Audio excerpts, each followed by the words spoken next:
মাঝে মাঝে এমন হয় না যে আপনি এমন কিছু একটা বলে ফেলেছেন যার পরে আপনার ভয়ানক আফসোস হয়েছে? যেমন ধরুন, অফিসের কোনো একজন কলিগের আচরণে আপনার খারাপ লাগলো আর আপনি রেগে গিয়ে বলে ফেললেন, তুমি কি আসলেই কাজটা বুঝো? আমি তোমার সাথে আর কোনো কাজই করতে চাই না। অথবা রাগের বশে খুব কাছের কাউকে বলে দিলেন, তুমি না থাকলেও আমার কিছু যায় আসে না।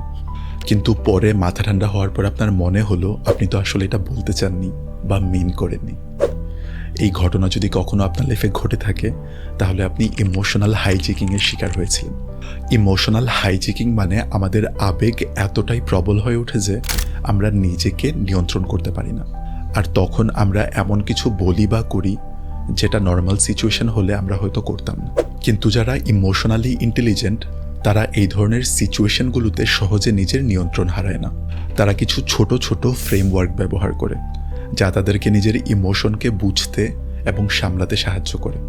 আজকে আমি এমনই 2টা সিম্পল 3 ওয়ার্ড স্টেটমেন্ট শেয়ার করব যা মূলত ইমোশনালি ইন্টেলিজেন্ট মানুষরা ব্যবহার করে হুট করে রাগ হয়ে যাওয়া বা কষ্ট বা আঘাত পাওয়া সামলাতে, এবং মানুষকে আরও ভালো মতো বুঝতে, মোস্ট ইম্পর্টেন্টলি তাদের সাথে ভালো সম্পর্ক মেনটেন করতে।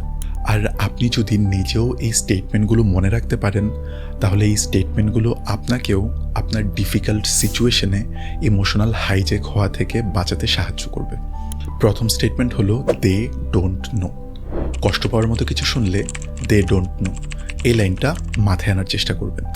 ধরুন কেউ আপনাকে কিছু না ভেবেই এমন কিছু একটা বলে ফেললো যা আপনাকে অনেক খারাপ লাগিয়ে দেয়। হতে পারে সেটা অফিসের কেউ, রাস্তার কেউ বা নিজের পরিবারের কেউ। এমন মুহূর্তে সচরাচর মাথার মধ্যে অনেক রাগ চলে আসে, প্রতিক্রিয়া দেখানোর ইচ্ছা হয়।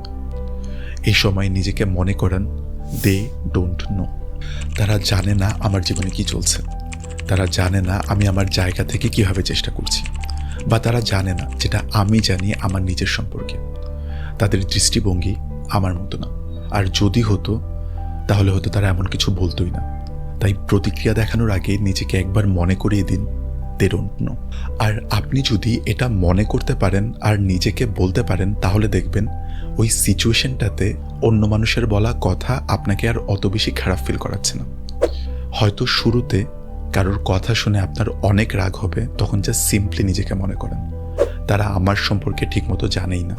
দেখবেন সিচুয়েশনটাকে আপনি একটা ডিফারেন্ট পার্সপেক্টিভ থেকে দেখতে পাচ্ছেন এবং রাগ না দেখেও সহজে পরের কাজটাতে মনোযোগ দিতে পারছেন।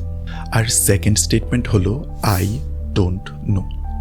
মাঝে মাঝে এমনও সময় আসে কিন্তু যখন আমরা অন্য কারো সম্পর্কে খুব দ্রুত একটা জাজমেন্ট বা সিদ্ধান্ত নিয়ে ফেলি, বা এমন কিছু বলে ফেলি যেটা সামনের মানুষটাকে ছোট ফিল করাতে পারে। যেমন হয়তো ভেবে বসলাম সে তো অনেক সেলফিশ, সবসময় শুধু নিজেরটাই বুঝে, এবং এমন কিছু একটা বলেও ফেললাম যেটা খুব স্বাভাবিকভাবেই সামনের মানুষটাকে খারাপ ফিল করাবে।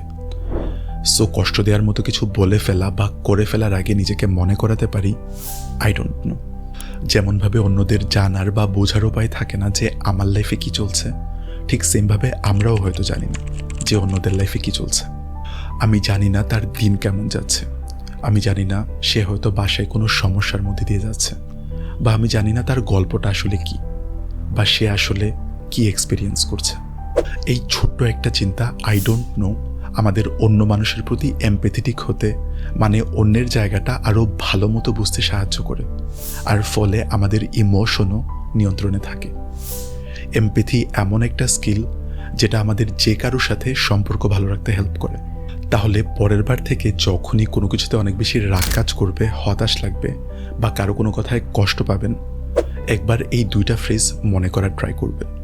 দে ডোন্ট নো যখন অন্য কেউ আপনাকে কষ্ট দেয়, আর আই ডোন্ট নো যখন আপনি অন্য কারোর উপর রেগে যান। খুবই ছোট 2টা বাক্য, কিন্তু এদের ইম্প্যাক্ট হতে পারে খুবই শক্তিশালী। এগুলো আপনার ইমোশনকে আপনার বিরুদ্ধে না গিয়ে বরং আপনার পক্ষে কাজ করতে সাহায্য করবে। হয়তো আপনি এখনও আপনার ইমোশনকে একদমই কন্ট্রোল করতে পারেন না, কিন্তু এই ছোট অভ্যাসগুলো যদি নিয়মিত গড়ে তোলেন, তাহলে ধীরে ধীরে দেখবেন আপনার আচরণে অনেক পরিবর্তন চলে এসেছে। আজকের ভিডিও এতটুকুই। ভিডিও ভালো লেগে থাকলে কমেন্ট বক্সে জানাবেন, আর এমন যদি কেউ থাকে যার ইমোশনালি ইন্টেলিজেন্ট হওয়া দরকার বলে আপনার মনে হয়, তার সাথে ভিডিওটা শেয়ার করতে পারেন। দেখা হবে পরের ভিডিওতে।